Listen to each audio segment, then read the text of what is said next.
So anyway, welcome to the class. Glad you guys could all attend. We got a big group this year, which is pretty cool. I'm Tom. I'm sort of, I guess, hosting everything. We have a whole cadre of folks here, and they'll all be presenting. This does say 2015, and I can't change it, so. All right, so with not too much ado here, basically what we're trying to do is teach you techniques of being safe and successful on the snow terrain in the Colorado mountains, right? This is a introductory class, and education is ongoing. I'm always learning stuff. You know, Beth, I know, has been in some classes with me. Everybody out here is learning new stuff, and you always got to be learning new stuff all the time. This class is an introductory class. We'll be teaching basics of crampon technique, basics of self-arrest, basics of avalanche, that kind of stuff. If you come into it with that mindset, maybe you'll get something out of it. If you've been out about a whole bunch, this could be some review for you folks. And so just, you know, if you come at it with that mindset, that'll be pretty cool. But again, yeah, continuing education, always being out there with your friends and re-upping your education too, right? At the start of every year, get out, practice your AVI skills, practice your self-rescue, look over all the websites that you haven't looked over in 6 or 8 months, all that kind of stuff. So just, you know, continue to be diligent with everything you do once you're out there. As a note, this year we're doing this a little early, right? It's December. There's really no good snow to go hiking up, at least not the way we consider it. We're doing that on purpose this year. The reason is a lot of the CMC classes here require AVI training, and we're trying to see if we can't get you guys to get out there and get your AVI skills. Take Avalanche 1 class, the Avalanche 1 class that the CMC presents, or any one of the area avalanche classes that are out there. They're all fantastic. They're really good stuff. We're going to touch on avalanche, but honestly, that is, you know, by no means considered an Area 1 avalanche class. So get out there and take that class. It's really good stuff. And that's why we're going real early in the season, right? So now you can check out places to get your AVI, and then we can do that. And if it doesn't work, if this is too early for everybody, I want to hear about it. Send me emails and stuff like that, just saying, hey, this is way too early in the season. I forgot everything I learned. Or if it's great, I would like to hear about that too. Anyone here have avalanche training already? 2, 3, 4, 5? Great, that's awesome. Cool. All right. The agenda for tonight, we'll have Tony come up and present first. He'll do crampon and ice axe and self-arrest, just basic travel techniques, that kind of stuff. We'll take a break. After that, Britt will come up here and he'll talk about AVI awareness and all those kind of considerations. Scott, if he makes it here, we'll talk about soft gear, and if not, we can push this one to the next day. And basically, that's just a discussion about like what sort of clothes to wear: base layers, shells, insulation layers, all that kind of good stuff, right? It sounds like from the responses I got back from the emails that a lot of you have a pretty good feeling for that. But it's good to review it anyway, just so we're all on the same page. And then we'll do a little homework assignment. It'll be worth 100% of your grade. And then after that, we'll say goodbye till Tuesday. Thursday, till Thursday. A little bit of logistics. So Thursday, we'll be back here. Same time, same place. Field days. So we're pushed out to March and April in the field days. there'll be one field day, and then there'll be somewhat of a graduation climb afterwards, and we'll either go to Cristo Couloir, Pikes Peak, or Boudoir Couloir, or whatever the instructors want to do. For the most part, we do require heavy training for our classes. With the way Yeah. the snow is loading up right now, it's not bad. Yeah, there's been, I was just reading it, the avalanche site today, and what they consider in the northern mountains, there's been, this was as of a couple days ago, there's been 57 reported avalanches out there. It's a lot. We had a lot of snow though, which is good. Yeah. Did you say field day? A singular field day? Or So one of the, there's, we're not going to be able to cram everybody into the 16th. I don't expect that, right? I mean, this is 3-4 months out. So we'll have some availability to get people on field days where it's convenient enough for them. Well, again, I'm Tony Eichstead, and I'm going to go through some of the basics of movement and a little bit of planning and a little bit on crampons, a little bit on mountain axe, and kind of finish up with a few comments on self-arrest and glissading. This is a picture I had in here from last year, and I'm kind of like Tom. I don't know how in the world you change these things down at the bottom. Somebody built this set of PowerPoint slides a number of years ago that's a lot better at PowerPoint than I am. And so it's still 17. At least it's not 15, Tom. What do you think? This is a picture of Uli Steck that I had in here last year. And I decided to leave it in there this year. Swiss mountaineer, absolutely one of the very best mountaineers in the world. Fabulous capability. And he died last year on Everest. I thought it kind of reinforced the importance of getting the basics and the learning in place. And Tom's going to talk Britt's going to talk some about avalanche later on. That's one of the very biggies relative to snow climbing. And so may he rest in peace. Talk a little bit about moving, and that guy's up on flat surface there, but you want to keep more than one point of contact with the snow at all times if you can. Efficiency. I find for myself that if I can keep moving slowly and steadily, I do a lot better. If you've done a lot of the 14ers in the summertime in particular, you see younger people in particular who just blast up the mountains, and then 100 yards later they're resting while you pass them, and then they blast past you, and I can't do that for sure. I used to hike some with Denise Snow, who is a very experienced mountaineer here in the club, and she taught me a lot about going at a steady pace that you can maintain. And for me, that certainly works the best. Slow is smooth, and smooth tends to be fast in the long run. You got to pick a line of ascent, and it depends entirely on the snow conditions and the terrain as to what that line might be. We'll talk some about crampon technique and kind of the same story. Depending on the line of ascent that you take, will change the crampon technique that you utilize. But there's you can make your own switchbacks in the snow. That works extremely well in some snow conditions. You can go straight up front pointing, which works really well in some conditions. So it depends on how steep the angle is and what the snow is like.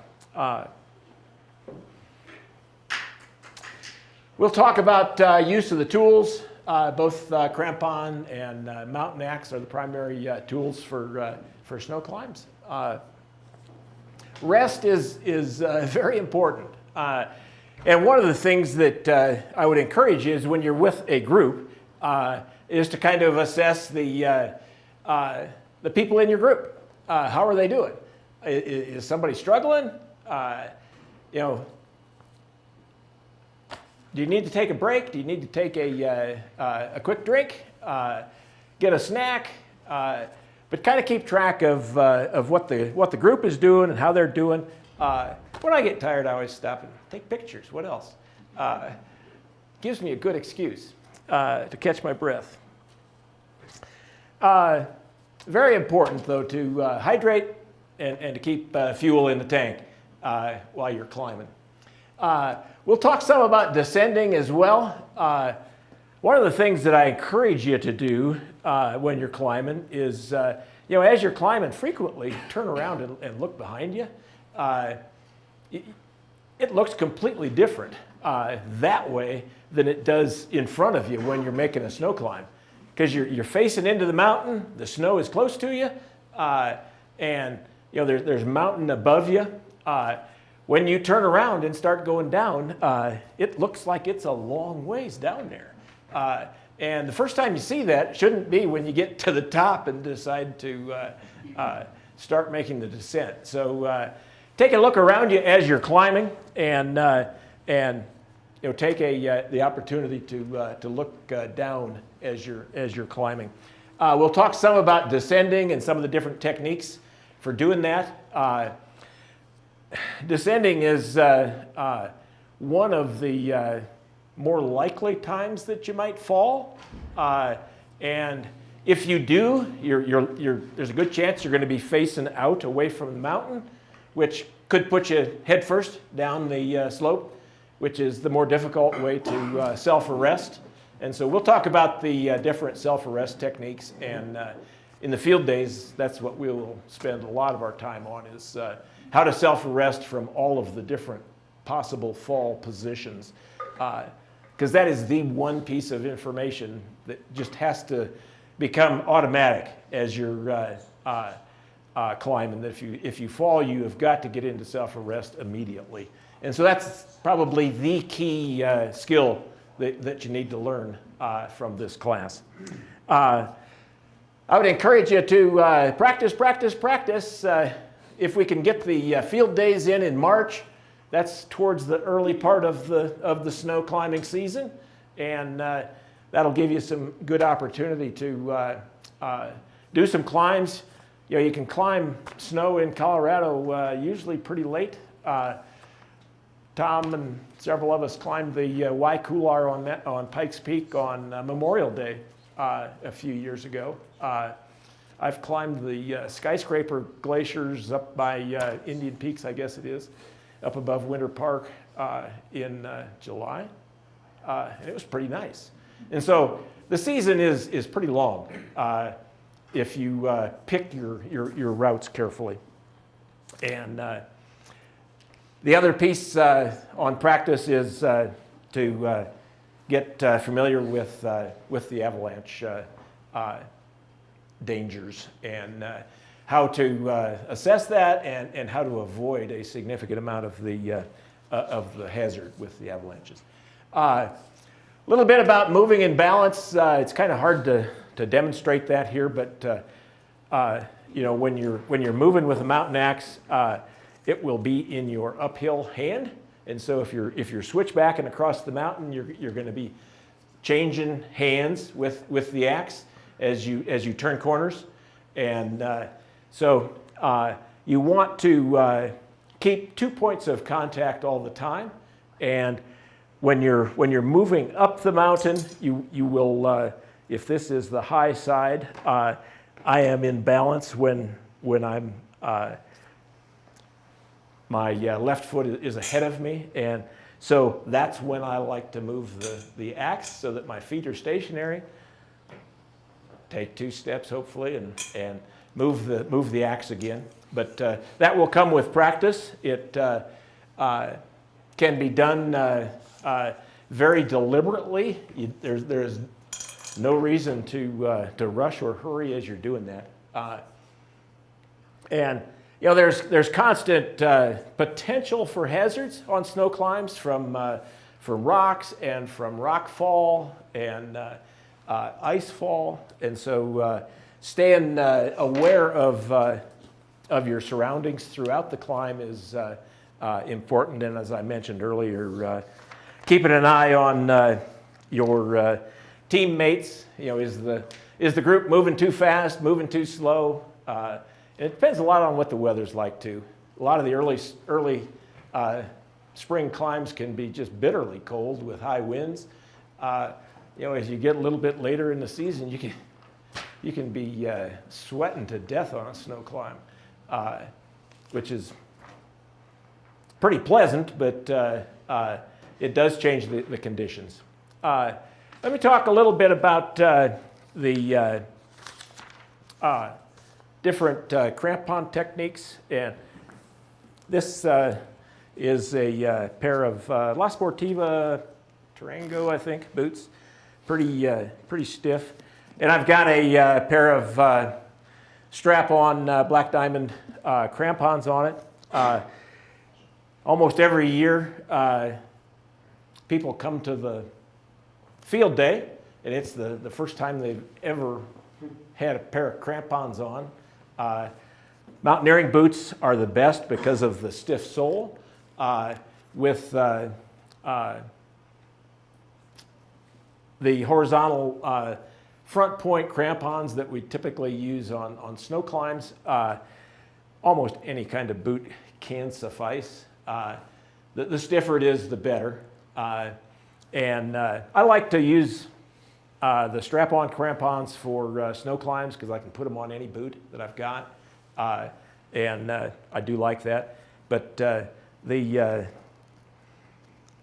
strap starts on the outside of the foot, and it goes to the toe, and it comes back to this side, and then around the ankle.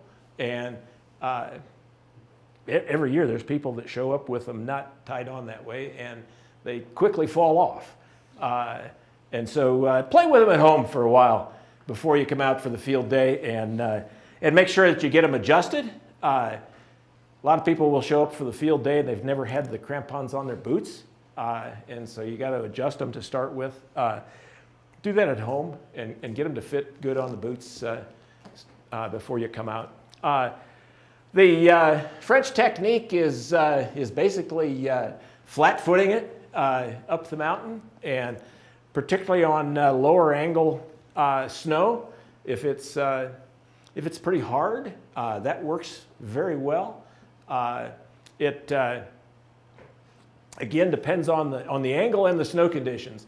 It can be extremely hard on the ankles and knees after a while, at least for me. But when you've been hiking a lot, your tendency when you're hiking is to cut the edge of your boot into the slope to get purchase on the side of the slope. With the crampons on snow, you want to keep your foot flat to the surface of the snow, particularly if you're on hard snow, so that you have all of the points of the crampon engaged in the snow surface, and not just the ones on your inside edge. And that is just something that takes a little practice to get used to. It's a little hard on the ankles and knees till you kind of get the hang of it. The German technique is front pointing, and that's probably the easiest if the snow conditions are soft enough so that you can kick a decent step. And again, it also works very well on hard surface snow. But when you're on hard snow, you're only getting maybe the front of your crampon into the snow, and it is a killer on the calves after a while. But basically going straight up the couloir. American technique is kind of a combination of those two. It's 1 foot. If you have your left foot front pointing into the snow, your right foot will be out at like a 3 o'clock position, flat foot, like French technique. So kick in a toe, flat foot on the other side. And the nice thing about that is you can switch back and forth from one leg to the other, so you can front point with your right foot and flat foot with your left foot. And it can kind of take the pressure off of your ankles and knees after a while.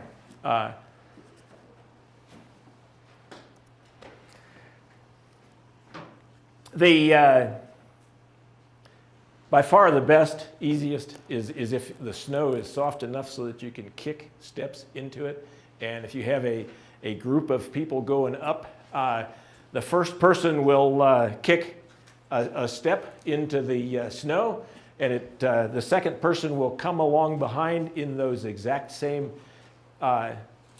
footprints. And the second and third people in line will kind of improve the quality of the step. And so if you've got 5 or 6 people in the group, it's pretty nice if you're in the back, actually. It's much, much less work than it is being up front. And so, typically what we'll do is, somebody will lead for 50 steps, and they'll step aside, and the second person will continue on leading, and the first person will hook on the tail end and kind of get some easy going for a ways. But be mindful of the potential size differences of people in the group. If you got some long-legged 6'4" guy up front kicking these giant steps, and you got somebody in the back that can't take those big steps, it is killer hard work on them. And so encourage the group to try to keep the steps small, that kind of everybody can take advantage of the steps. And it can be just literally like walking up a stair step for the people in the back of that line. When you're kicking in, you want to swing from the knee like you mean it. And if the conditions are right, you can get your whole foot into the snow and create a flat step. With those conditions, you almost don't need crampons on. You could do almost the same thing without the crampons. But creating platforms, and the more of your foot that you can get on that platform, the easier it is. And if you can kick it in there in one kick, that is desirable. Sometimes you can't do that if the snow surface is pretty hard and you have to kick away out of the ways before you can actually get a good purchase into the snow. You're probably familiar with the rest step from some of our other classes, but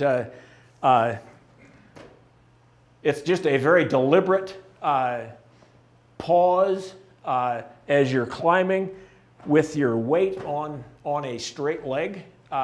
As you're taking a step, you basically have the weight on the bone of your straight leg below you, and you can kind of take a breath or two and take another step or two, and you can lock the other one and kind of take a pause. And if you're pretty well gassed, you can do that on every step. And it will get you up the mountain, and it'll be slow, but it'll be steady, and you'll continue to make good progress. And as I mentioned, take turns as the group is working their way up the slope. Descending can actually be a lot more challenging than climbing at times. And again, it depends greatly on the snow conditions. If you've got a really hard surface, you can you can kind of gorilla walk with your knees bent and your feet flat on the hard snow surface. It looks kind of goofy, but you can just kind of keep planting those flat feet with your knees bent, going down the slope, and it actually works pretty good. Plunge step is probably what is used more than anything, and if the snow is a little softer, you can kind of step forward with your heel and take a step down into the snow, and you can, if the snow is soft enough, you can get a very nice rhythm going and descend pretty quickly with that technique. If the snow's really hard, if it's really steep, you can also back your way down, facing into the mountain and front point your way down just like you did on the way up. It's kind of slow and tedious, but it works very well to get you over, short, hard, steep spots. Yeah, Tony, we actually, Matt and I had to do that. We were on one of Greg's Ham's graduation trips over in Switzerland, and it was Oh, yeah, I remember that. really steep. Okay. Down, and we couldn't walk down. We didn't want to glissade down. So we did that. Now you remember that, right? When we came down in Switzerland, we did that. Yes. We kicked in, and it was a little scary. Did you have to do that very far? We did. Actually. We did that probably for 400 or 500 feet, something like that. Really? Yeah. And we eventually got down to the saddle and got down and were able to walk the rest of the way down. But yeah, that's definitely a skill that's good to have and good to be a little bit comfortable with. Yeah. Being able to kick yourself down and It's get your ice axe in at the That's the same first time. time I wish I'd had a second tool. Yeah. Yeah. When you're on steep, hard stuff, a second tool is fantastic. Yeah. Either going up or down. Right. Yeah. Yep. And you see a lot of people carrying a second tool just stuck down in their backpack that they can pull out if they decide they need it. The crampon techniques are similar to what I talked about climbing. You can take switchbacks across. You can flat foot it. You can basically when you're plunge stepping, you're kind of kicking steps into the soft snow. I've always felt like the potential for risk is probably greater going downhill. When you're facing into the mountain going up, the most likely fall scenario is to blow out a foot, and all of a sudden you're sliding. But in that case, you're almost instantly into the self-arrest position that you want to be in, on your stomach, head up, feet down, on top of your mountain axe. But when you're descending, it's much more likely that if you stumble, you're going to roll or be head first going down the mountain, and that is significantly more difficult to get into self-arrest. And we'll spend some time at the field day learning how to glissade. We will glissade with crampons off. With the crampons on, you've always got the potential to catch a crampon on something and flip you, start rolling, or potentially break an ankle. And so we will do that with the crampons off. And the book talks about sitting and standing glissade. I've never in my life done a standing glissade, and I don't think I probably ever will. But glissading is a blast. I mean, it's fun if the snow is good. all kinds of injury considerations. I just mentioned sliding with the crampons. We will teach a self-arrest technique where you basically are self-arresting on your on top of your mountain axe on your chest and with your knees in the snow and your feet up. Because if you fall climbing or descending, you're going to have your crampons on, and you do not want the crampons to hook in a hard surface and flip you, or potentially damage an ankle or a knee. Anytime you're sliding with the crampons, we will try to teach you to get your crampons up off of the snow and get on your knees. Going too fast, glissading. If you got a hard surface, you can just fly, and it can be hazardous for sure. I glissaded down Little Italy here. It's been 3 or 4 years ago, and it was hard as a rock, top to bottom. And I ended up rolled over into self-arrest for probably 90% of the way down that thing, laying on top of the pick to keep from going screaming fast. I know that there was a fatality on Little Italy. It's not a real steep couloir. It's, I don't know, maybe 35 degrees, maybe? And it's about 1,000 vertical feet, so it's not a super long climb, but there have been fatalities on it. If you get to sliding and can't get into self-arrest, the bottom is pretty well rock walls, and so it can be hazardous. We'll try to make sure that everybody's got the right gear. Sometimes when you're even hiking, you'll need to cross a short snow field, and you may or may not have a mountain axe with you. You'll probably have hiking poles with you. Hiking poles are a very distant second to a mountain axe if you need to self-arrest. They can kind of work, but they're not great. And losing focus is a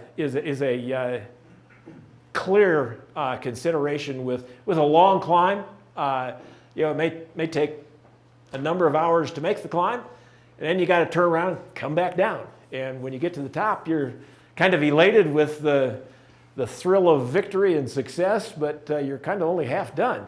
And it's easy to lose focus, particularly on that second half coming down, and make a mistake. Same thing with ice climbing. One of our members fell out at Silver Cascade, which is very, very, WI2 kind of ice maybe. It's easy. And he had climbed there dozens and dozens of times. And, when he reviewed his injury with some of the ice climbing classes, he identified that he lost focus. He wasn't 100% thinking about what the task at hand was. And he had gotten to the top, he had led it, and he was getting ready to build an anchor, and he just kind of zoned out, and pretty soon he was at the bottom. And practice on the self-arrest so that you really are comfortable doing that. Got a few pictures here of snow climbs. This is Little Italy. This is near the top of Little Italy. And you can see it's like rock hard. Looks like that guy is doing the American technique. That might be Hoot, I'm not sure. But he's got his right foot toe in, front point, and his left foot is kind of turned out at the 9 o'clock. Oh, this is the Dragon's Tail Couloir in Rocky Mountain National Park, right above Bear Lake and Emerald Lake, up to Flat Top Mountain is kind of right behind up here. Really, really nice snow climb up this. And Estes Park was completely covered in clouds back here behind us. Oh, and this is frozen over Emerald Lake here, I think. Yeah. But you can see he's using a, looks like a stretchy leash on his mountain axe, and he's using a hiking pole. I'm not sure where this is, but it's totally different snow conditions than those last pictures. Very soft snow, and these guys up here in front are kicking in some monster steps, it looks like, and got a huge cornice behind them up here. Oh, this is the Waikular. Kind of late in the season, pretty well melted out at the bottom. I think that hero traverse that Tom was talking about comes across here into the couloir. Not sure. I think this might be the railroad off to the left and Waikular more on the right side right here. I think this was 2 or 3 years ago. And looks like he's climbing in short sleeve shirt. But again, a mountain axe and a hiking pole there. Just a mountain axe back here. This is up near the top of the Waikular. And that's always kind of what it feels like when you get to the top. It feels good. Let me talk a little bit about the mountain axe and how to use it. A lot of people call it an ice axe, mountain axe, alpine axe, kind of the same thing. Different from ice tools that you would use on water ice, but kind of the standard tool for climbing snow. And I usually leave a cap over the tool to when I'm moving with it in the car and so forth. I like to climb kind of easy water ice every year with the mountain axe. It's just good practice, like Silver Cascade, which is, I don't know, maybe WI2, but easier ice I like to climb with the mountain axe. And so I try to keep it sharp. It gets into the rocks from time to time and gets dinged up. I file it with a hand file. I would not recommend grinding it on an electric grinder or grindstone. It'll get too hot and screw it up. Just take a hand file to it. Same thing with your crampons, particularly your ice crampons, but they'll get into the rock and they'll get dinged up. Take a hand file to them and clean them up so that they're sharp. Like when we go down to Ouray, I take a file with me, and at night I'll kind of tune them back up again to get them sharp. Both the ice tools and my front points on my crampons. Cane position is literally just grabbing hold of the top head of the axe and using it as a cane. The cane position, I guess, is actually with the pick forward. The self-arrest position is with the cane, or with the pick backwards. I probably climb, I don't know, 75–80% of the time with the mountain axe in the self-arrest cane position, so that it is immediately in the right position in your hand to go into a self-arrest if you need to. If you've got it the other way around, in what they call the cane self-belay grip in the book, the pick is forward, and you got to get it turned around if you're going to get into self-arrest and get on top of it.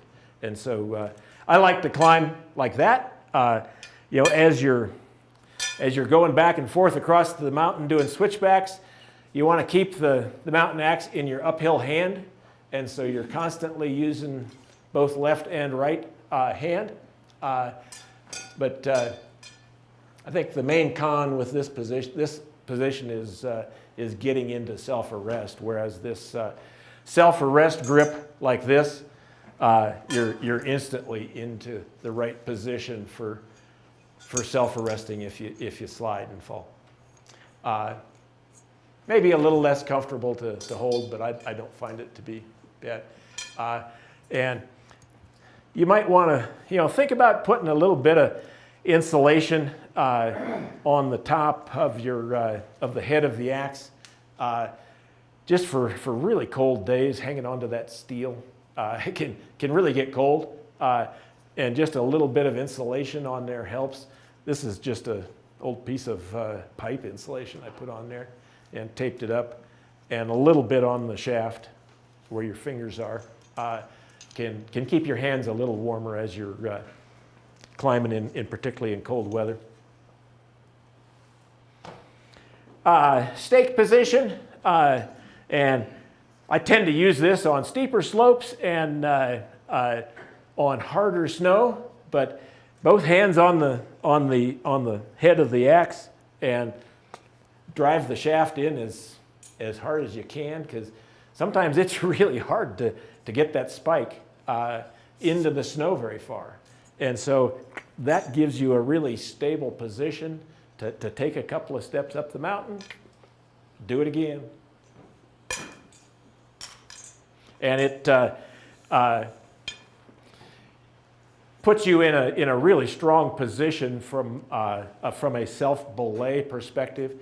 If you've got a good portion of the shaft driven into hard snow, if you fall, you can typically slide one hand down to the snow level, and it'll stop you if you're in hard snow very well. It's very stable for taking a break and a little breather. It provides, as I mentioned, good self-belay, and you can also get from this position into a self-arrest pretty quickly with both hands on the head of the axe. And where you'll typically use that is on steeper slopes. Are you going to talk about the length of the axe? I can. Typically, the measure of the axe, what I've heard recommended, is that when you're standing flat-footed and you're hanging on to the head of the axe with your fingers, you don't want the spike to quite touch the ground. And the other thing is, when you go into self-arrest, you're going to be laying on top of the axe, just like that, with your chest on the shaft. And you would kind of like this spike to be long enough so it's not directly in your midsection as you're laying on it. I think this is a 70, maybe. I think this is a 70, maybe, might be a 75, but I think it's 70. I don't know, does anybody else have any recommendations on length? But those are kind of the two considerations I'm aware of. And I have a much lighter aluminum axe that I sometimes use if it's a really long approach and I don't want to carry this thing for a number of miles. I'll take the aluminum one. It's a little lighter. It seems to do just fine as well. Talking about the two-hand stake self-belay position, it's very secure. It is exhausting if you're on hard snow, trying to drive that spike into the snow. It seems like that sharp spike could go in there pretty easy. If you're on hard snow, it takes a lot of effort. And as you do that over and over and over and over again, it is quite a shoulder workout, I'll tell you, to get that in there. So it can be exhausting. There's a dagger kind of position, and you can use that high, you can use it medium, you can use it more down by your waist. Again, I think you'd probably do that predominantly on really hard snow and steeper snow. And as we mentioned on steeper, harder snow, a lot of people will carry 2 tools and swing them, just like ice tools on ice. Keep moving up, one arm at a time. You can also grab it underneath take your thumb, jam it up underneath the adze, and then all the rest of your hands all the rest of your fingers on top. Yeah. Like that? Yeah. All right. And that's pretty good for steep stuff that Okay. you're reversing a lot too. Yeah, it's good. Thank you. Crossbody position, the book talks about that. I've never done that. I don't know, maybe some of the other guys have. It's a French technique. Chopping steps, you can use the adze to chop steps if you need to. That's incredibly slow, but it does work.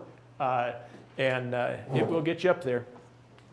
And as I mentioned, filing it periodically to keep particularly the pick sharp is a desirable thing.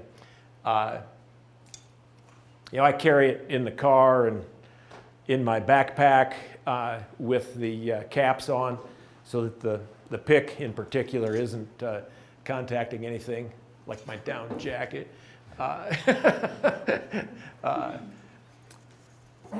put both of my leashes on here. I don't use both of those at the same time. For snow climbs, I like to use this stretchy one. I think Black Diamond made this one, but it's rated for a couple of kilonewtons, so 450 pounds. It's not hugely rated, but you want to use some kind of a leash so that you get halfway up the mountain. This baby doesn't go tumbling down the mountain. You're in deep trouble if you're in the middle of a climb and you don't have a mountain axe. And so keeping this baby tied onto you somehow is essential.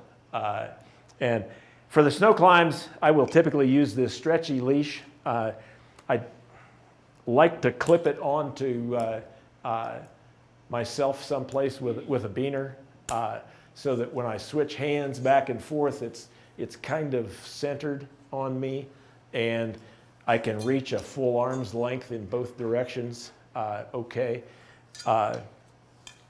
The solid, non-flexible leash, comes with a wrist. Not sure what you call that, but for you to put your wrist into to lock it onto your body. I hate that when it's on my right arm and I'm using the axe in my left hand uphill. I hate it. And so I don't tend to use that. What I will use that for is if I get into something where it's steep, like either ice or hard snow, and I want to use the axe kind of like an ice tool.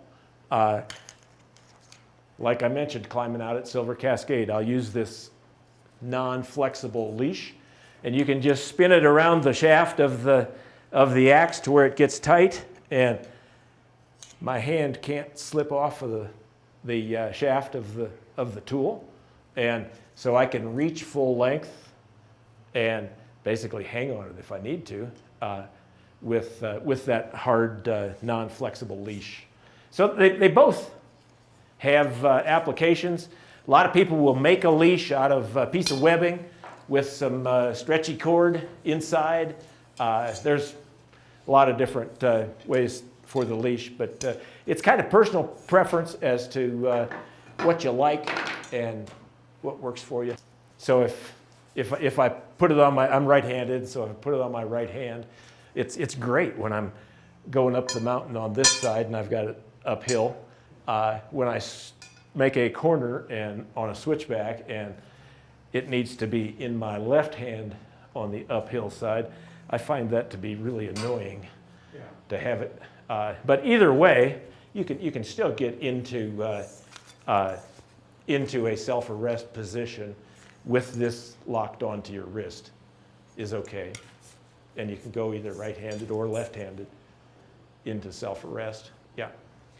So there's a lot of different ways you can fall. I think there's 8 different positions, and we'll go through all of those on the field day. But the end objective is to, for all of those positions, is to end up with your head uphill, your feet downhill, on your knees, and laying on top of the axe, either with the axe in your right hand or your left hand, and basically your chest on the shaft of the axe, so that you've got the pick full length into the snow. And if if the snow's pretty hard, it'll stop you really quickly. If the snow is softer, it may not stop quite as quickly. But you don't tend to slide quite as readily on the soft snow as you do the hard surface. If the surface of the couloir is really windblown and hard, you will pick up speed in a hurry. And so being very comfortable at getting into that self-arrest position is really essential. So this is kind of the key question. You just absolutely have to be comfortable with self-arrest and confident that you can do it at any time. I've only fallen a couple times on couloirs where I've had to go into self-arrest for real when I wasn't practicing. And both times I blew out a foot on some kind of steep snow. And I didn't have it kicked in good and solid. But in both of those cases, I was facing right into the mountain, was head up, and so getting into self-arrest was very easy, not like a rolling fall. This is the key takeaway: get the pick in the snow. How you get it there, it doesn't really make all that much difference, but you got to get the pick in the snow, and you got to get it there quickly. Just a couple of, I mentioned we'll teach knees, not feet. The different 8 positions: face in, head up, face out, head up, face in, head down, face out, head down. Probably the most difficult one, so you're sliding down on your back head first. And you got to get turned around to where your head's uphill and your feet are downhill on your stomach. And it's not really all that hard, but it does take a little practice. And you need to be able to do it both left-handed and right-handed.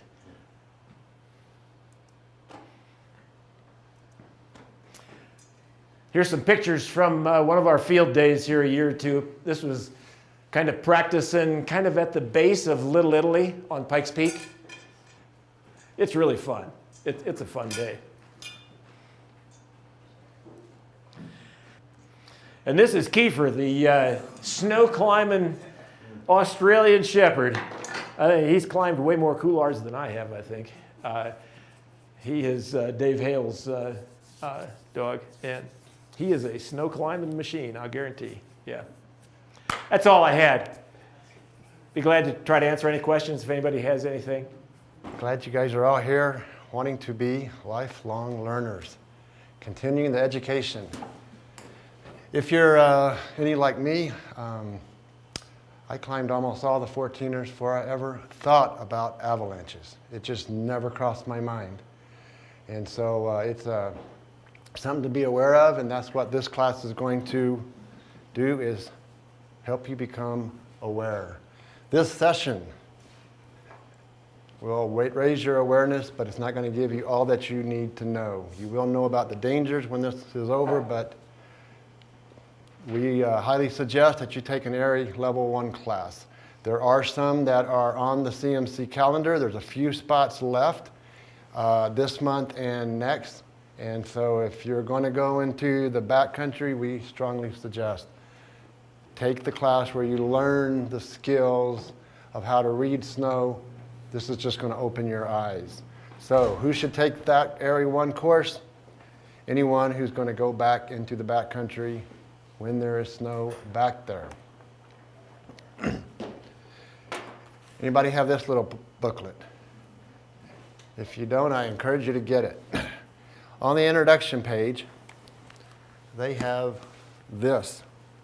And it pretty much says it all. The number of avalanche accidents continue to climb as backcountry use increases. And more travelers with limited avalanche awareness access steep mountainous terrain. The avalanches catching people are triggered by people. That's the majority of what is reported on the CAIC website, is that people triggering with their friends in the backcountry.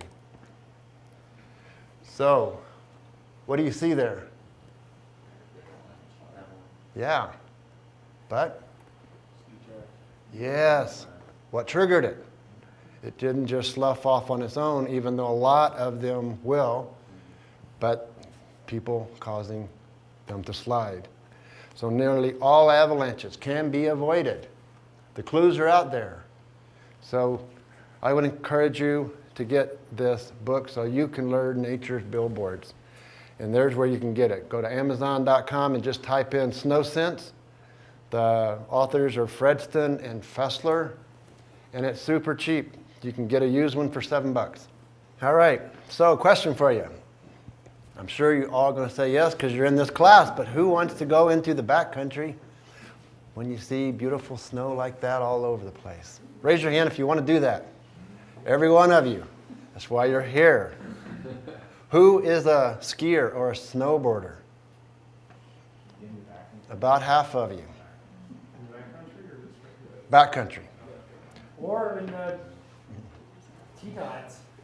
Yeah. Jackson Hole just had an avalanche on their. They sure did. I've had an avalanche maybe. Yes. Yeah, they've already had one in the backcountry this year that was just reported about 4 days ago on the CAIC website. So somebody's already been caught as a ski tour in the backcountry.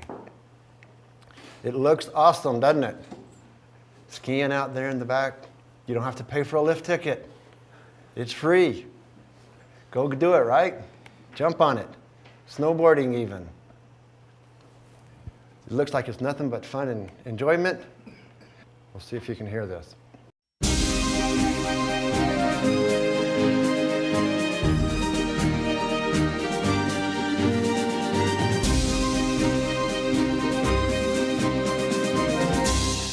Steve Gladbach was one of only 4 people to successfully summit all of Colorado's 14ers in calendar winter. Now that's no easy feat when you consider the fact that climbing in winter is much more difficult than it is in summer. And it goes without saying, much more dangerous. But most of us are nowhere near as experienced as Steve was in the mountains. Now, more and more people are climbing the mountains here in Colorado and discovering the wonders that the outdoor recreational opportunities have to offer. And many are new to the craft. Armed with enthusiasm and a bottle of water, they go climbing up a 14er in jeans and a cotton hoodie. And they think that the best way to hit that 38-degree slope is on a day after a major snowstorm. Hey, it's fresh pow. Let's go. Without ever thinking about the dangers associated with winter climbing. They're more likely to jump into their boots than they are to jump into an avalanche class. Consider some statistics on Colorado avalanches as shown on the Colorado Avalanche Information website. There's 2,300 reported avalanches in the state every season. If you add the unreported avalanches, it's estimated that 10 times that number occur each season within the state. That's potentially 23,000 avalanches a year in the Colorado Rocky Mountains. Were you aware of that? Think about this. If we had avalanches 6 months out of the year from November to April, that 23,000 would average out to 128 avalanches every single day. Now, does that change your thinking about your odds of being caught in an avalanche? So you can never talk enough about preparedness, safety, situational awareness, acquiring skill sets or training when talking about mountaineering in Colorado. Now, since 3 to 6 avalanche deaths occur every year in Colorado, wouldn't it be wiser to get that avalanche safety awareness class under your belt before venturing out into the Colorado high country? These courses listed here are offered through the Colorado Mountain Club and other organizations, and are reasonably priced and offer information that could save your life and certainly lead to better decisions on the mountains. Other coursework is available through any number of local Colorado organizations, all designed to make you a safer climber. They certainly will help you expand your knowledge and awareness to the dangers of avalanches and winter climbing. Another good resource to help you prepare before you get out is this. Many consider it the Bible when it comes to mountain climbing. It's called Mountaineering: The Freedom of the Hills. And inside this book, you can learn about all different kinds of avalanches, which slopes are more prone to slides, and how weather affects avy danger. Do you know at what angle a snow slope becomes avalanche prone? Did you know that avy danger varies on south-facing slopes versus north-facing slopes? Have you studied your mountain to find the safest way to the summit that would avoid avalanche danger zones? Do you have the right equipment with you when you're going out in the backcountry, such as a shovel or an avy probe, or in those cases where you perhaps get buried or lost, an avy beacon? I've been found.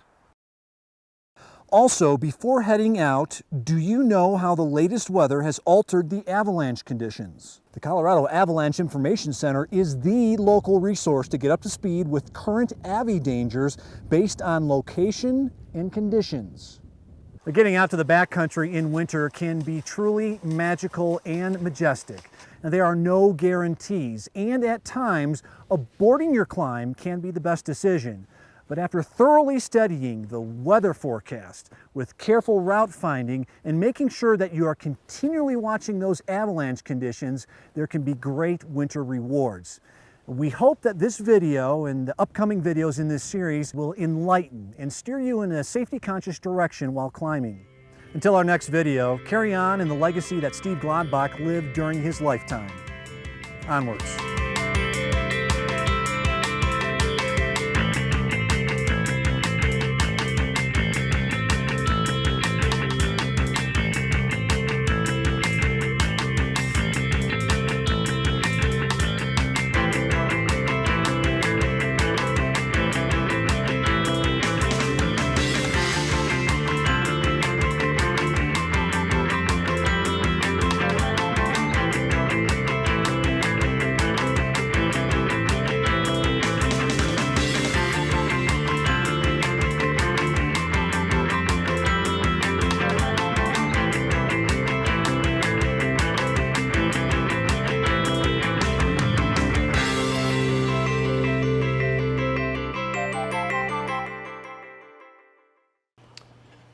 There are three main avalanche factors to consider and to study before you go on a trip.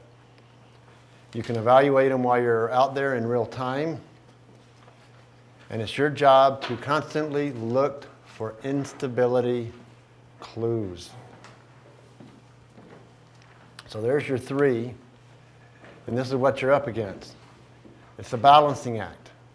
You got snow that builds, and it's only that balance between the stress versus the strength of how well it can hold. And you can be what tips that lever. So these three factors are going to be terrain, snowpack, and weather. So let's look at the terrain. Slope angle.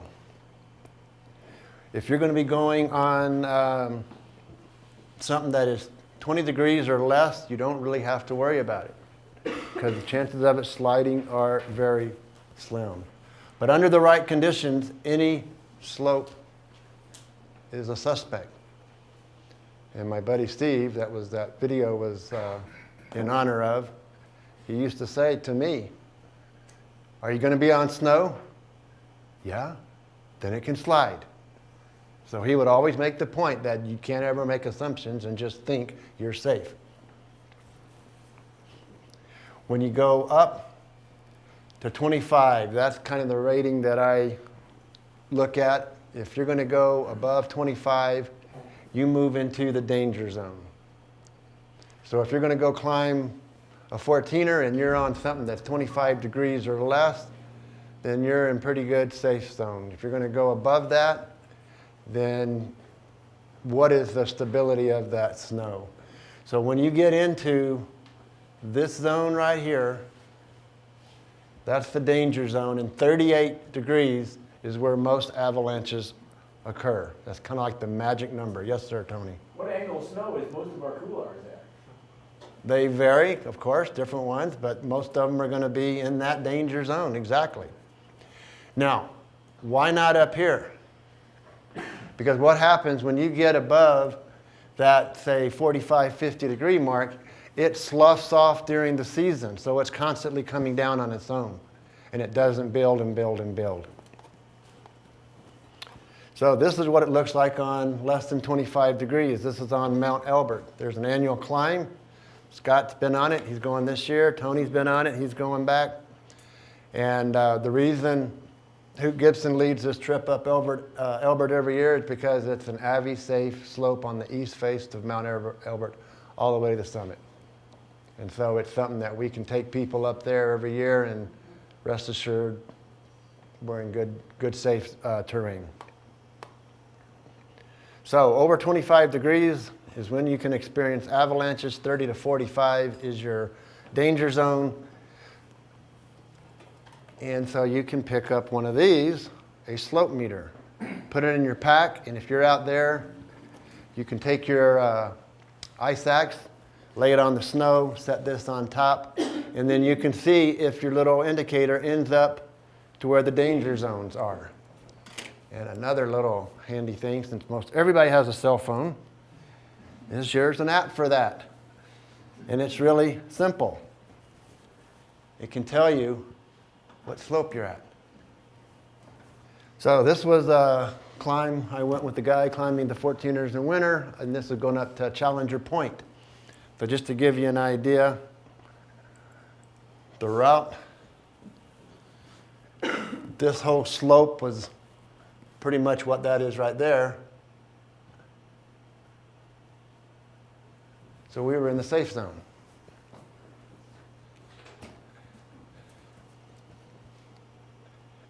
So how do you find out before you go what your route might entail as far as the slope angle? So if you go to CalTopo,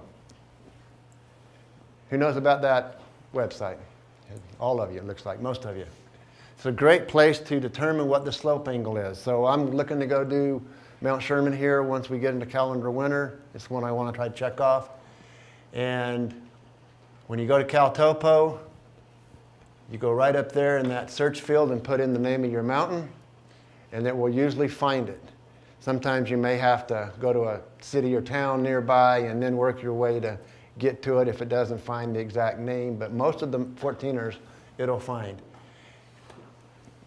Then you go to slope angle, and you put in, or you just click on that icon right there, slope angle shading, and it brings up the shading for you. Now you can read exactly where you're going to be going or want to go, or use it to find which route is going to be the safest. So if you're going to take the standard route, this is the road that comes in, the Forest Service road, and the summer route goes this way, up right there, and then around, and then up this ridge. However, right here is a big, giant, huge overhanging cornice, and you got all this yellow and orange, so you go through a danger zone, and then right underneath that cornice. So if you go to 14ers.com, they show the route that actually goes right here.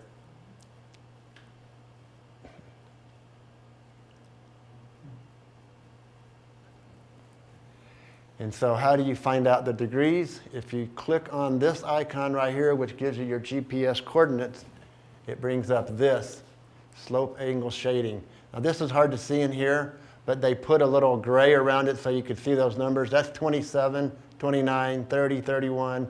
And so you can see the different colors, and now you know exactly what the slope angle is going to be, so you can pick your route according to what might give you a safe approach.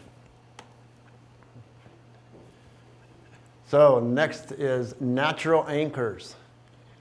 You can see out here in the open, these avalanches all slid.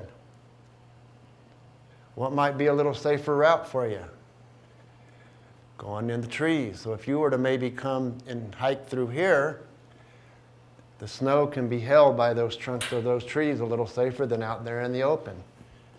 There's also boulders. We took this route up Mount Parnassus because this was going up and getting into the danger zone. And if you just go up through the rocks, those are natural anchors. That's going to hold the snow a little better for you. Aspect. The different sides of the mountain. So think of it as a cone. Each side is a different aspect. So you got your south, and that's going to be a different aspect than your north. Well, how does that make a difference? Your north and your east slopes, they don't see the sun. So you're not going to have the warming, cooling temperature effect on the snow slope. So it's going to stay in that cold shade all the time. So those slopes are going to tend to be more unstable and not compact, compress, and consolidate. South and west slopes are going to see the sun. So here you've got one that is more, that's more north, and this is probably more east or south. And so you can see the ones that get the snow are get the sun, and these don't ever see it. So that can help on your route deciding. Which side of the mountain? South. This is the south face of the Citadel in spring on May 10th. And so it kind of switches from winter to summer. Your dangerous slopes are going to be the north and east in the winter, but that can flip on you when you get into spring and the summer, because now they're going to be warming up a whole lot more in the daytime, and so that might be more suspect as it gets warmer in the day. Another terrain factor are portions of a slope that are convex versus concave. So think of like a contact lens, whether it's sitting right side up or upside down. It gives you the difference of what a slope may do, and you can see it's going to want to pull apart here, and it's going to want to press in here. So if you're going to go and take a route, that is concave, but look at this shot here. You've got a variety. So this, thinking in terms of convex and concave, if you're going to say try to climb up through this, there is a concave, and then this breaks over and it's convex. Most of your avalanches tend to break right over a slope, right at the top, where it breaks over and all that weight is trying to go down the hill as it's losing its ability to hold.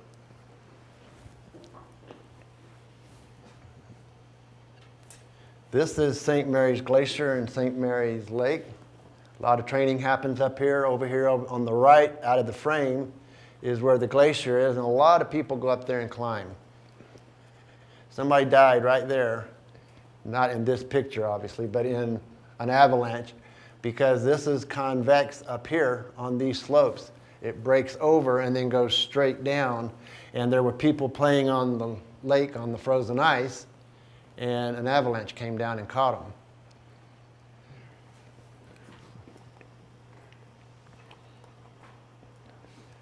Snowpack layers, or what are the layers like? Each new storm produces a new layer. So think of them like a stack of pancakes. You start off in the year and you got an empty plate. But then you get your first snowstorm and that's your first pancake. Then you get your next storm and there's another one. And at the end of the season, there may be 20 of them piled up on top of that. So you come back to the stress versus the strength. As those layers build, what's holding those various layers together? How have they formed together or not formed together? And that is where this class is starting to give you guys the idea that they're not stable, and we have to learn how to read the signs, whether or not it's going to hold. So what happens is with your different snow layers, think in terms of the beginning of the season. You might have a totally dry slope, warm, sunny day. In the middle of the day, a storm comes. It's rain. It's wet. As it goes dark, it gets down below freezing. So that wet slope could completely freeze into an ice sheet. And then as it goes through the night, now you get snow on top. So you got an ice sheet as the bed with snow now building on it. And then those layers build and build and build. And that's why oftentimes you can see these huge deep layers where somebody that doesn't weigh that much compared to tons of snow upsets that balance just enough to make the whole thing slide.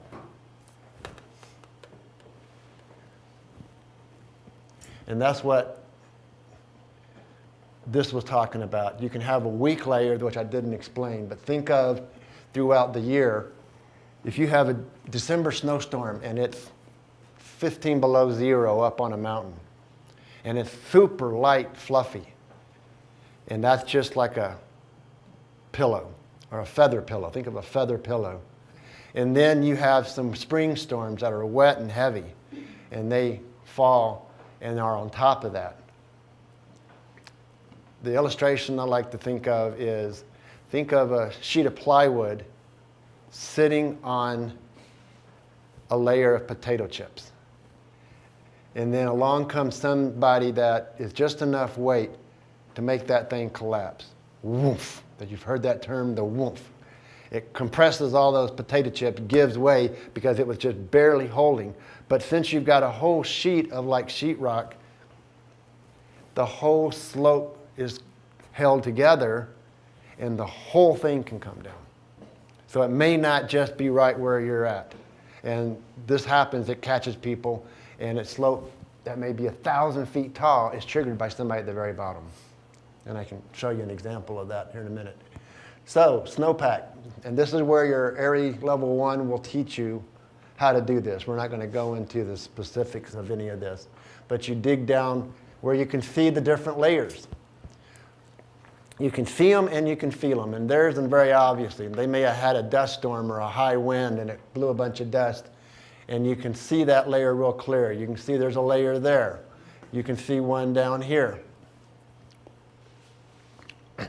One thing that they'll teach in an area level class is not only can you see them, but if it's sometimes that you can't, like this shot, you can't really see them that well, but you can bring your hand and poke in, and you can find a super soft, airy layer of a really cold storm, and your glove will just go right through it. And then it may be like you're hitting a wall, and then you can hit a real soft one, and you can see the difference.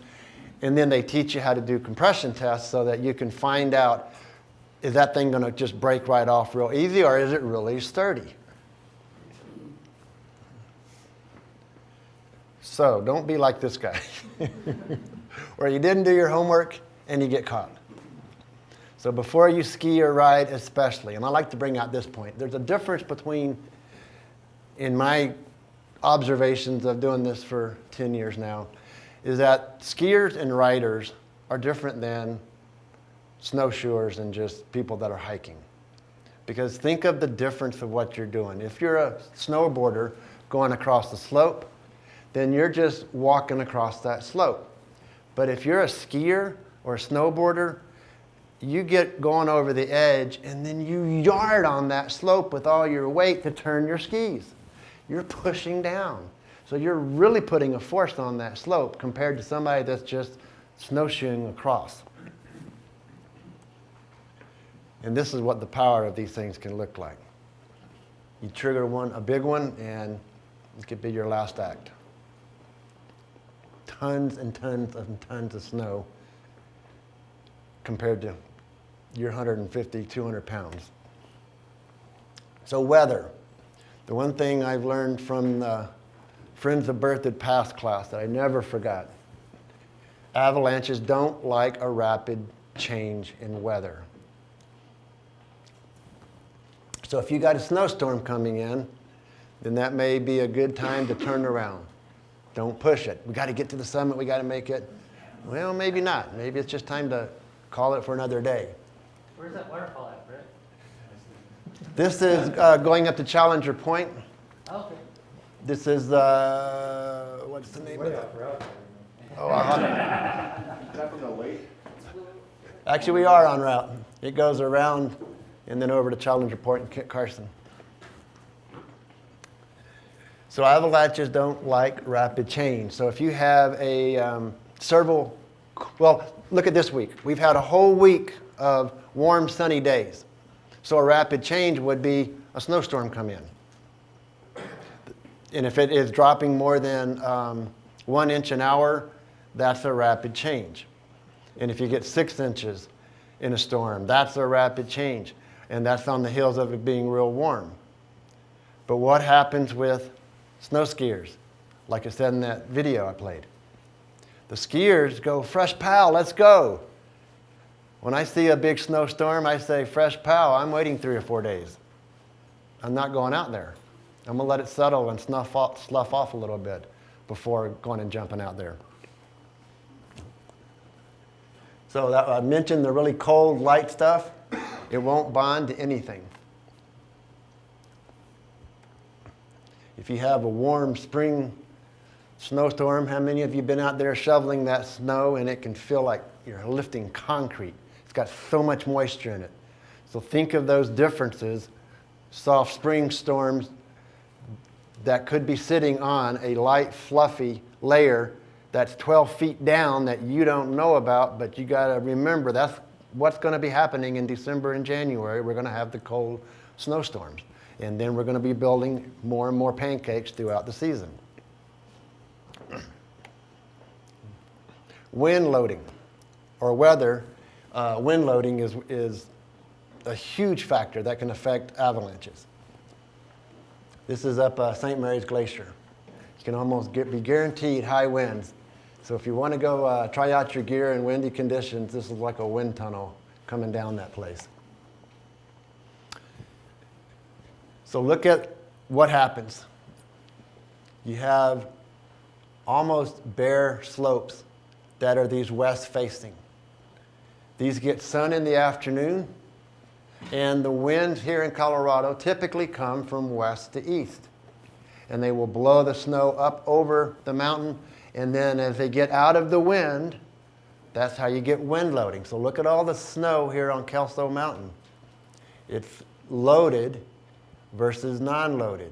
So if you wanted to climb Kelso Mountain, most people do it this route here where they go up the ridge, but you could come from this side, or if you want to climb this mountain, you come from this side and you're on the rock. And you can avoid the snow. Still climb in winter, but there's safe ways to do it. Wind also creates cornices, aside from big snow loading. And you've already seen pictures of that. This is up on the top of the Y cooler, top of Pikes Peak. And in the springtime, they will start to come down. They come down every year.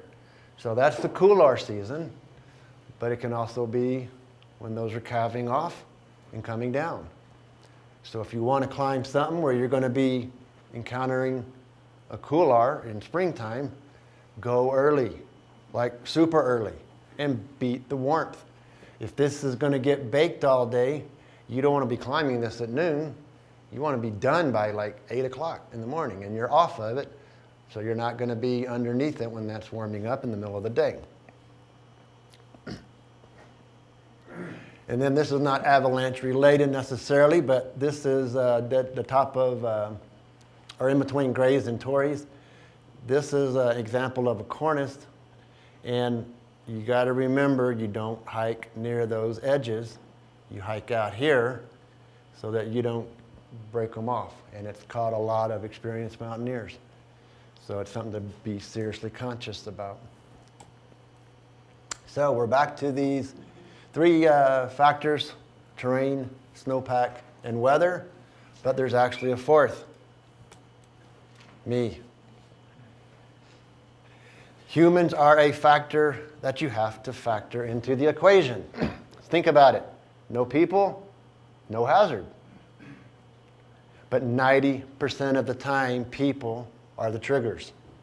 You or your partners. So, thinking of the human factor, who are you going with? What is that person's personality? Are they stubborn? Are they bullheaded? Or will they listen to reason? Can they make up their own mind? Will they even share their mind? Will they offer advice? How are you in that regard? Are you willing to open up and share with a strong personality who may be your trip leader or may be just another person you're going with? But are you going to be the person that's going to risk your life because you're not going to speak your mind? You're trusting your life with them. Is it worth it being just totally Mr. Nice Guy? Or is it worth saying, hey, let's talk about this. Let's consider our options. Maybe there's another route that would be safer. Is the person that you're going with AVI trained? Have they sat in this class? Have they sat in an Area 1 class? Or are they just a know-it-all and they don't take classes because they don't need it? Something to think about. Do you want to go with the clueless climber? Are they competitive? Summit at all cost. It may be something that you're after to get that snowflake, get that peak checked off in winter. Is it worth your life?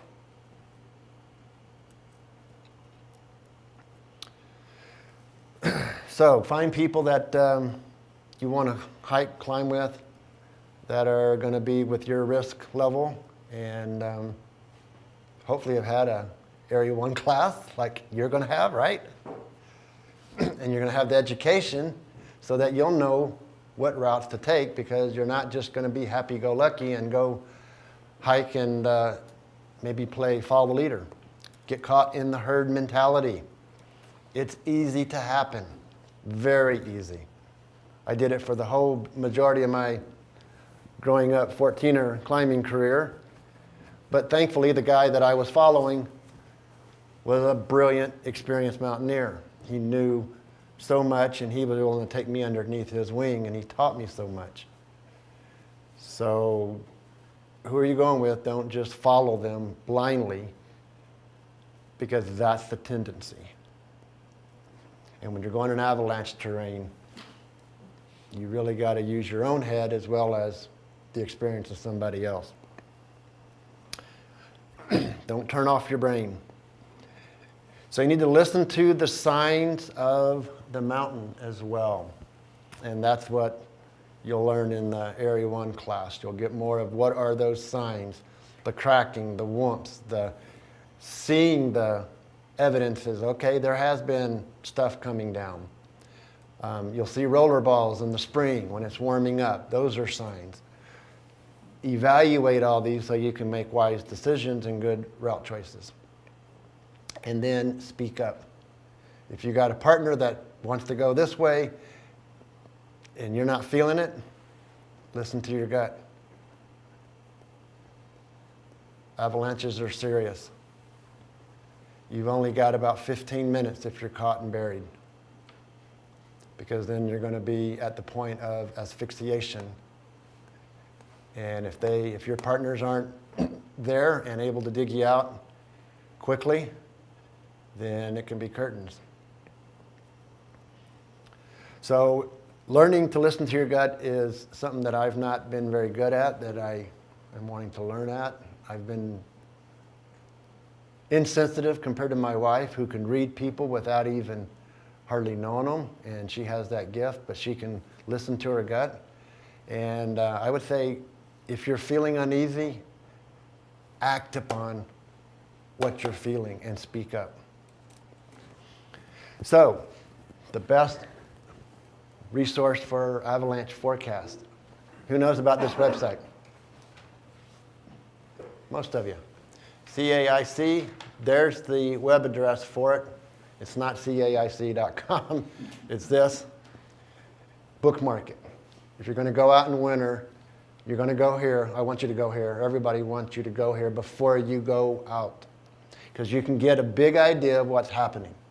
There's so much information in here. You can click on these and it can bring up for your zone, and then it can give you the forecast. You can go and dig down in there and find out what's happening in your area. You can look at below tree line, near tree line, above. If you're up here in the orange, really think twice about whether you want to do that. If your route is safe or not. I don't even go out in red or black. I mean, if I'm going to go stay in a basin or something, but not on a slope. I just wait until it comes down. Wait till it's more moderate. So some other resources where you can get weather information. I will be more than happy if you want to call me, email me, text me. I will walk you through how to learn about the weather from these sites. I can leave them up for a second. If you're going to write them down, go right ahead. But they're not, some of them aren't overly user intuitive, so call me. And I will take you there over the phone and teach you how to use them. This is what some other friends have done with me.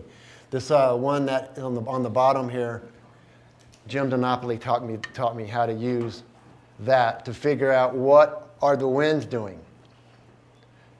And so it basically follows the jet stream. And you can look at, using that website, is the jet stream down over New Mexico or is it up over Canada? Well, if it's right over Colorado and I'm seeing all this orange stuff, do you want to really be up there in 100-mile-an-hour winds above tree line? I don't think so. And that's what we just had to do with 14ers.com winter welcomer. We literally had winds 100 miles an hour. So we postponed the trip. So that's something that you guys can learn too, is to make your evaluations, not only route on avalanche conditions, but when is the weather going to be conducive to make it a safe and a successful outing, especially if you're wanting to climb peaks. So some takeaways.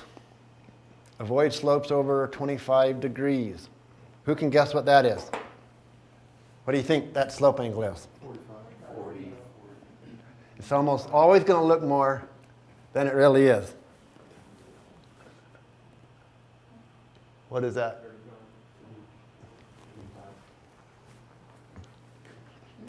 So learning how to read those slopes, and you'll typically overjudge it, so get a meter, a way to read it, and it'll be very helpful. And these can just go in your pack, and they're not electronic, so no batteries required. Ridges. Climbing those ridges can be your friend. Because if you're on the top of the apex, it's going to be hard for it to slide out from underneath you if you're on the very top of it. Especially if it's rocky like that. And ridges often get windblown. So they're going to be your safest routes most of the time if you want to climb that mountain. Find a route with a nice ridge and an easy way to access it that you can get to without going right underneath other slopes that you could trigger. Challenger Point. This was at when I showed you a minute ago where we climbed it in March. This was our route coming up. We came up the rocky rib instead of what most people would have done, just stayed in the basin. But that's the avalanche danger.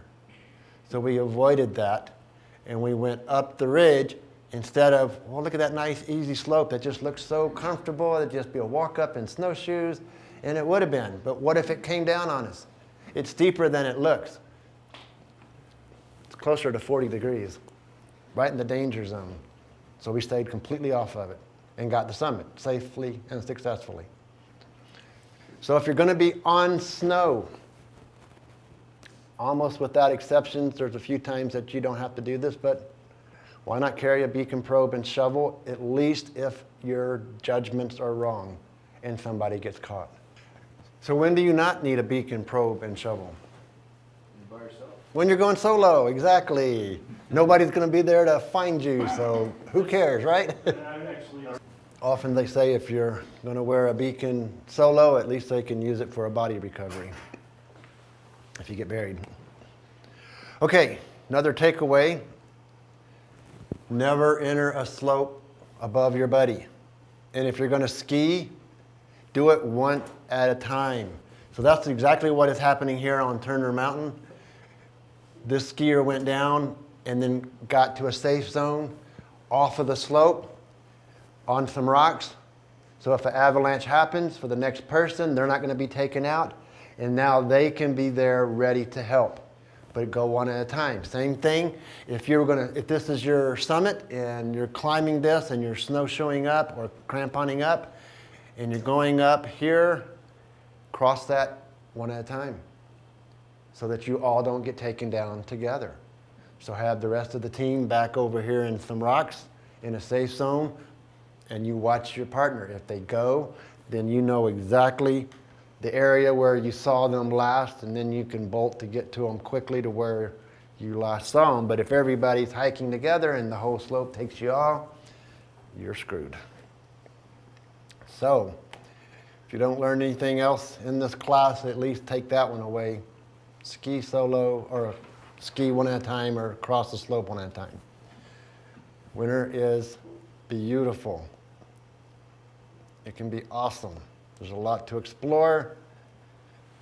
That's Antero from Princeton from a winter climb, but come home safely from every trip. Any questions? Climb on.